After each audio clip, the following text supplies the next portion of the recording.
Hi there. Look at that photo. So what you're seeing, these are South African soldiers. They are there in Congo today. They are in a meeting to discuss how the progress. And this was today on Wednesday, the 17th. And yesterday I made a video where I said that the South African soldiers, together with the soldiers from Botswana, mostly the special force, were working with the Congolese army, FRDC, to now target the positions of the M23. And today, the 17th, the results are out. One of the casualties is a man who was responsible for the smuggling of minerals from Congo. He was like the brain of the M23, right? He was the brain behind the movement when it comes to monetary or money. Basically, he was the money man. So his name is Castro Elise Mberabagabo, and he's a colonel in the M23, in the rebel group. He was responsible. He was nicknamed the Network because he connected these M23 fighters with the guys in Kigali so that they can smuggle, where the minerals and take them to Kigali. So according to the story, is that the M23 are saying that he's one of the two commanders that were killed. Of course, a lot of soldiers were killed from a drone strike that was used by the Congolese army. And they're only talking about the commanders. Now, I'm going to take you to a Rwandan Twitter account. This is actually usually run by the Rwandan government. So they're saying that M23 to Kinshasa and SADC were mongers. So they're not happy. So they're saying this, the statement from the M23, and the statement is actually here. It's in a letter on the M23 website. It's called Official Communique of January 7th. And since the wording of the letter are too small, let me just use the tweet because it just says the same thing.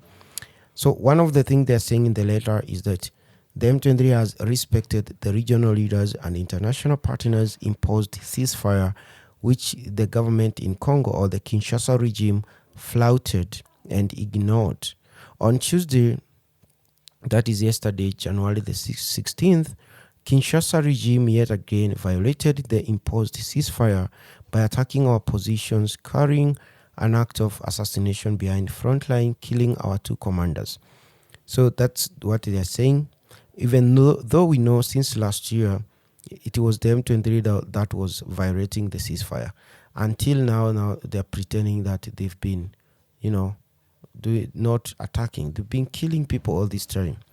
The other part of the communique, they're saying, from the foregoing, the M23 has understood the message sent to it by the Kinshasa regime and will respond accordingly.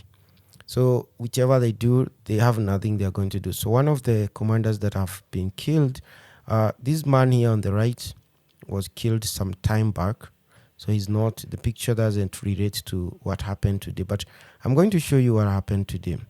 So this man here, Bahati Erasto, he was in charge of the battalion of the M23 that was in this town of Kitchanga. The headquarters where the ammunition depot of the M23 is located in Kitchanga was hit by a drone attack and it exploded. And near that ammunition depot was the headquarters, and him, Bahati Erasto, and this other man we are talking about here were some of the casualties among other soldiers. But for them, it's because they were the commanders. They were the top-ranking commanders that were killed there. So it's news all over the place. You can go and check. So that is the situation right now.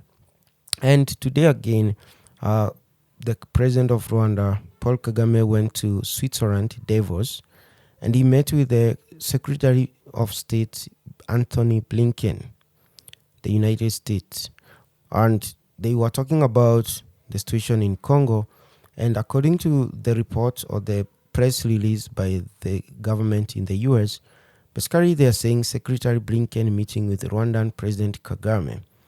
And it happened today, or rather yesterday, Davos, Switzerland. So they're saying that he basically urged both the Rwanda and the Congo president to solve the conflict in a diplomatic manner. And that's what this one tweet says. So, but then you ask yourself, Anthony Blinken, and I saw someone actually write such a tweet. Let me check. Yeah. So it's the same thing I wanted to say. So they never say that about Russia and Ukraine. So this person here is very important, very brilliant. Say, you don't say that when it comes to Ukraine and Russia. Ukraine must defeat Russia. That's what you say.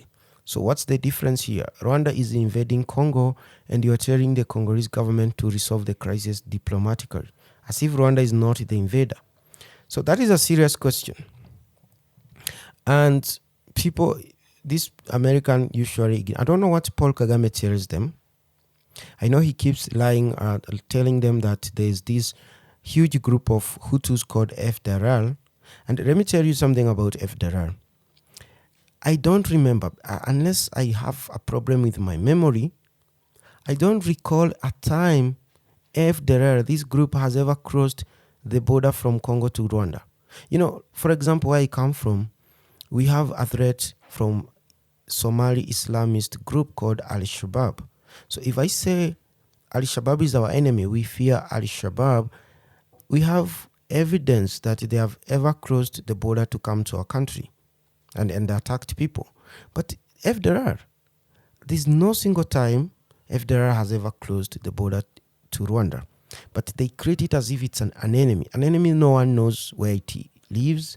We don't know the headquarters of this FDLR. We've never seen, speaking as an outsider, we've never seen them attacking Rwandans anywhere, including inside Congo. They've never done that.